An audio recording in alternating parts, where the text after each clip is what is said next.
everyone, and welcome. Today, we're going to talk about something really special, a celebration that's been warming hearts for literally centuries, the ancient Persian festival of light and fire known as Azargan. So, think about this for a second.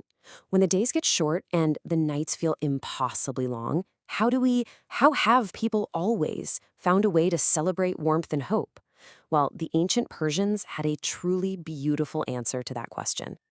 Okay, so first things first, let's get right into what this festival is really all about.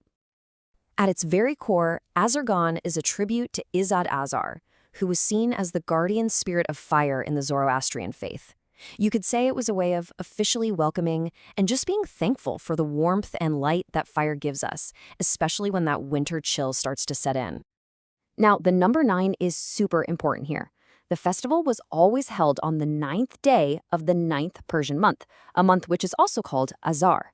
So when the name of the day and the name of the month lined up like that, that was considered the perfect, most powerful time to celebrate. But here's the thing, fire was so much more than just a way to stay warm. As we're about to see, it held a really deep, almost secret meaning. For ancient Iranians, fire wasn't just an element. It was like purity you could actually see. It was this divine light, a force that simply couldn't be tainted or corrupted. Staring into the flames was kind of like looking at truth itself.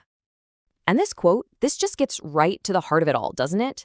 The festival wasn't just about getting through the winter. It was about remembering that hope, just like a flame, can keep flickering and burning brightly even in the absolute darkest and coldest of times. So how did they actually celebrate it? What did it look like? Well, the rituals were beautiful, and they were all centered around one very special object. We're not just talking about a platter of snacks here. The Sini Ea Azargan, or the Azargan tray, was more like a collection of hopes, prayers, and sacred memories. Every single thing that was placed on it was chosen for a very specific and powerful reason. These were the key players on the tray. Each one tells a little piece of the story, from life and abundance to purity and protection. So let's break them down one by one.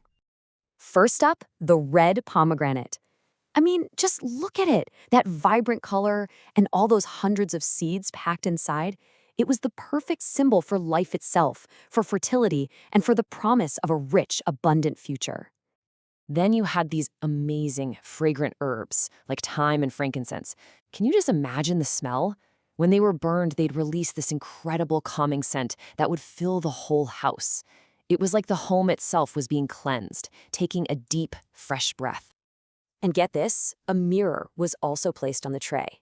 It was set up in just the right spot to catch the reflection of the fire's flame. What a beautiful idea, right? It's a visual reminder that truth, just like that reflected light, is always clear, always bright, and you just can't deny it. And finally, esfarnd, or wild rue seeds. When you throw these into a fire, they pop and crackle and release this really unique smoke. This little act was a powerful ritual of protection, a way to cleanse the space of any darkness or negative vibes. So just try to picture the scene. It would be this really intimate, peaceful gathering. You'd have families sitting close together around the fire. The air is thick with the scent of herbs. You can hear quiet prayers being whispered. And you see the kids just completely mesmerized by the dancing flames, their eyes all lit up with wonder. Which, of course, brings us to today. How has this ancient light, this ancient tradition, managed to survive all the way into the modern world? You can really see how the festival has evolved. Those huge public gatherings at massive fire temples, they've turned into quiet, intimate get-togethers with family at home. A giant sacred fire has become a single, simple candle. And those formal, chanted prayers have often been replaced by reading beautiful poetry or singing old songs. The scale has changed for sure, but the spirit, that's still there. And that, right there, is the whole point. It doesn't matter if it's a huge bonfire in an ancient temple or one small candle on a dinner table today. The act of lighting it connects people directly to that same bright thread of hope and gratitude that stretches all the way back thousands of years into the past. Ultimately, the story of Azargan is really a story about us. It's about a timeless human truth that when we're faced with darkness, we will always, always look for the light. It's a powerful call to not just find that warmth and hope for ourselves, but to become a source of that warmth for the people around us. Cherish the light and keep that fire of kindness burning.